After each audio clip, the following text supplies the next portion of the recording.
प्यारे बच्चों, आपकी कक्षा 6 में जो आपकी पुस्तक है हिंदी और उसमें पाठ 6 है, इसका नाम है सच्ची लगन। इस पाठ में बताया गया है कि किसी व्यक्ति की महानता काम करने से होती है। तो इसलिए यहाँ पर जो शुरुआत है वो इस तरह से है कि जैसे गांव में एक व्यक्ति बैठा हुआ है, उसके पास कुछ लोग और जमा है और वो अपनी पुस्तक में से, अपनी डायरी में से कुछ लाइन्स पढ़कर उनको सुना रहा है। जैसे कि लेसन की शुरुआत होती है, कर्मण्येवाधिकारस्तु मां फलेषु कदाचन, अर्थात कर्म करते चलो किंतु फल की इच्छा मत करो। उसके बाद है आराम हराम है, do the duty and don't think reward. श्रम ही पूजा है, कार्यरत जीवन सच्चा जीवन है, संघर्ष जिंदगी है तो विराम हो। मुझे जब यमदूत लेने आएंगे तो मैं उनसे भी 2 क्षण मांगकर अपना अधूरा काम पूरा कर लूंगा। इस तरह की बहुत सी लाइनें हैं जो ग्राम सेवक अपने डायरी में लिखी हुई बातों को दोहरा रहा है कुछ गांव वालों के सामने। तो गांव के लोग हैं तो उनकी भाषा में थोड़ा सा डिफरेंस है। तो उनमें से एक व्यक्ति जिसका नाम है रामदेव, वो कहता है कि भैया यह का कहत हो, हमार समझ में आवत नहीं, हमार देहाती ना समझे। तो ग्राम सेवक कहता है लोगों को, जब वो इस बात को देखता है कि उसकी बातों की तरफ सारे ध्यान दे रहे हैं तो उसमें उन लोगों को ये सब बातें बताने की इच्छा और ज़्यादा जाग जाती है। तो वो सरल शब्दों में इसको कहना शुरू करता है कि कार्य की पूजा की बात से लोगों को बड़ी प्रेरणा मिलती है। तो इसी तरह एक 70 साल का एक बूढ़ा व्यक्ति उठता है और बूढ़े शेर की तरह ललकारता हुआ बोलता है कि ग्राम सेवक जी, आप ठीक कहते हैं, हम अपने खेतों में डट कर मेहनत करेंगे। चीनी के मिल तक जाने के लिए कोई रास्ता नहीं है। और वो अपने गांव की एक मुख्य समस्या को इसी विषय को लेकर बताता है कि हम जब अपने खेतों में काम करते हैं तो हमें उस सामान को गांव तक लेकर जाने के लिए हमारे पास कुछ भी प्रबंध नहीं होता। तो वो कहते हैं कि चलो हम इस बात को लेकर आपके आगे चलते हैं और हम गांव से शहर तक जाने का, चीनी मिल तक लेकर जाने का हम एक रास्ता बनाते हैं। तो गांव के सारे लोग उनकी हाँ में हाँ मिलाते हैं।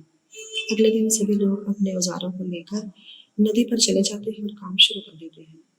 काम शुरू करने से पहले जैसे ही शुरुआत होती है तो गांव में किसी शहीद सैनिक की विधवा पत्नी भी वहीं रहती है, तो उसका शिलान्यास उसकी पत्नी से करवाया जाता है।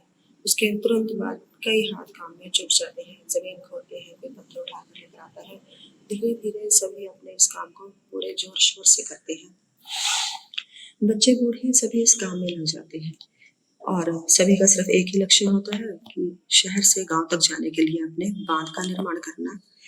तो इसी प्रकार जब रास्ता ठीक हो जाता है या अपने सपने को पूरा करने के लिए राज्य के सहकारिता तथा कृषि मंत्री जी को सूचना भेजी जाती है कि गांव एक आदर्श गांव की तरह प्रतिष्ठित कर दिया गया है।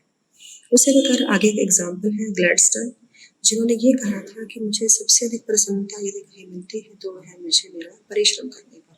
वो कहते हैं कि मैं बिना मेहनत रोटी का एक टुकड़ा भी खाना अनुचित समझता हूँ। इसी प्रकार एक और व्यक्ति है कार्लाइल।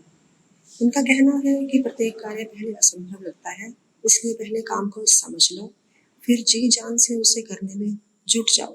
सुबह से लेकर रात तक काम करो। उसके बाद पंडित विष्णुदत्त शर्मा जी का कथन है दीर्घ सूत्री मुंश्यति, अर्थात बहुत समय तक निरर्थक सोचने वाला व्यक्ति शीघ्र नष्ट हो जाता है। इसका अर्थ है कि अगर हम किसी काम को करने की अपेक्षा अगर हम सोचते ही रहते हैं कि हम ये काम करें करें ना करें, तो हम अपने आप को भी नष्ट करते हैं और अपने समय को भी बर्बाद करते हैं। इसलिए स्वस्थ चिंतन प्रशंसनीय है, किंतु निर्णय लेने में भी कुशलता प्राप्त करनी चाहिए। इसका अर्थ है कि अगर हमारा काम प्रशंसा के योग्य होता है तो हमें उस काम को जल्दी से जल्दी करने का भी निर्णय जल्दी ले लेना चाहिए। उसी प्रकार आधी रात ढल चुकी है। आगे एक और कहानी है। कहानी की शुरुआत है कि आधी रात ढल चुकी है और घर के सारे सदस्य गहरी नींद में सोए हुए हैं। दिए की लौ बुझने तक तेजी पकड़ती है, किंतु फिर वही रह जाती है, अर्थात अभी अंधेरा ही है। लेकिन उस समय में भी एक लेखनी, एक पेंसिल या कलम कागज पर लगातार चल रही है, रुकने का नाम ही नहीं लेती। एक वाक्य पूरा होने पर दूसरा लिखा जा सकेगा। कौन है इन पंक्तियों का सृजक, अर्थात ये पंक्तियां कौन लिख रहा है? तभी वो कहता है कि अच्छा, ये तो सरस्वती माता का कोई पुत्र रहा होगा। शायद किसी गांव का चित्रण करता कोई प्रेमचंद होगा, या अल्मोड़ा की किसी घाटी में प्रकृति का चितेरा सुमित्रानंदन पंत रहा होगा।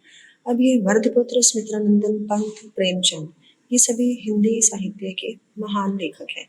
इसके बाद वो कहता है कि बेचारे शेक्सपियर और शेले, इनको कितनी ऐसी आरामदायक रातों से वंचित रहना पड़ा होगा कि हम कल्पना भी नहीं कर सकते।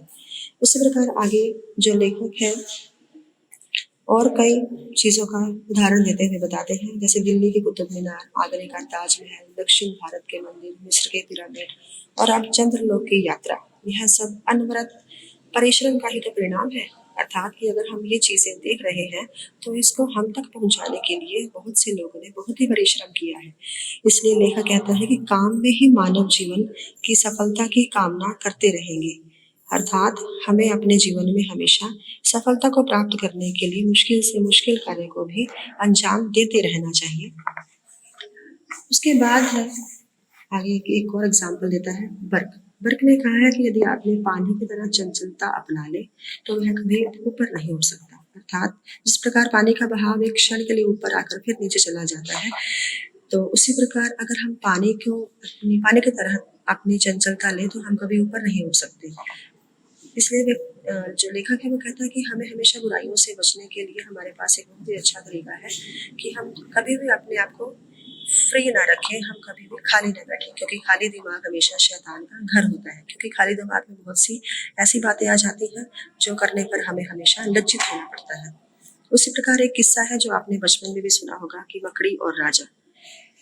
मकड़ी और राजा का किस्सा जो है बहुत ज्यादा प्रसिद्ध है। एक बार एक राजा युद्ध में हार चुका होता है और सोचता है कि अब वो नहीं लड़ेगा, क्योंकि अब वो कितनी बार तो युद्ध में शत्रु से हार चुका है। अब उसको पता है कि वो शत्रु से संधि कर लेगा, कॉम्प्रोमाइज कर लेगा। तो इसीलिए जब वो अपने शत्रु से बचकर एक गुफा में छुप जाता है तो गुफा में वो देखता है कि एक मकड़ी है जो जाल बुनने के लिए ऊपर की ओर जाती है। वो जितनी बार जाल को बुनती है उतनी बार ही जाल टूट कर फिर नीचे गिर जाती है। तो लास्ट में क्या होता है कि मकड़ी अपना जाल पूरा बनाकर ऊपर चली जाती है। जब राजा ये सब देखता है तो उसके मन में एक विचार आता है कि यदि मकड़ी जो है उसने इतना परिश्रम किया कि बार बार गिरने के बावजूद भी वो अपने लक्ष्य तक पहुंच गई, तो फिर मैं क्यों नहीं पहुंच सकता। उसके बाद वो अपनी सेना को फिर से तैयार करता है। तो उसके बाद वो अपने शत्रु के साथ फिर से लड़ाई करता है और अंत में विजयी हो जाता है। इसी प्रकार एक व्यक्ति है, एक पुरुष है जिनका नाम है विश्व प्रसिद्ध शब्द शास्त्री है वेबस्टर, जिन्होंने अंग्रेजी शब्दकोश यानी इंग्लिश डिक्शनरी तैयार की। उनको ये डिक्शनरी तैयार करने में पूरे 26 वर्ष लगे, 26 ईयर्स। शब्दों और परिभाषाओं के संग्रह में उसने जिस धैर्य का परिचय किया वह अभिनेताओं के लिए प्रेरणा की वस्तु है। अर्थात बाकी लोगों के लिए वो हमारे लिए एक प्रेरणा की चीज है। प्रसिद्ध इतिहास लेखक गिब्बन ने रोम साम्राज्य का पतन नामक ग्रंथ लिखने में 20 वर्ष लगाए। इसी तरह अमेरिका का इतिहास लिखने में जॉर्ज विलक्राफ्ट को 23 वर्ष लगे। जॉर्ज स्टीफेंस ने रेलगाड़ी में सुधार करने के लिए 15 साल लगाए। इन सब बातों का अर्थ ये है कि किसी भी काम को हम एक ही बार में परफेक्ट नहीं कर सकते। हम परफेक्ट नहीं है कि हमने एक ही बार कुछ काम किया और हमारा वो काम बिल्कुल ठीक हो जाता है। किसी भी कार्य को करने के लिए हमें बहुत मेहनत करनी पड़ती है। तो इस तरह से हम इन सभी एग्जाम्पल्स से ये जानते हैं कि हमारी अगर लगन है सच्चा काम करने के लिए तो हम अपना गुड एफर्ट दे सकते हैं। इसलिए हमें हमेशा अपनी लगन से सभी कार्य को करना चाहिए। आखिर लगन लगन ही ठहरी। आगे लास्ट में कवि कहता है, लग गई तो लग गई, उतरने का नाम नहीं और बैठने का काम नहीं।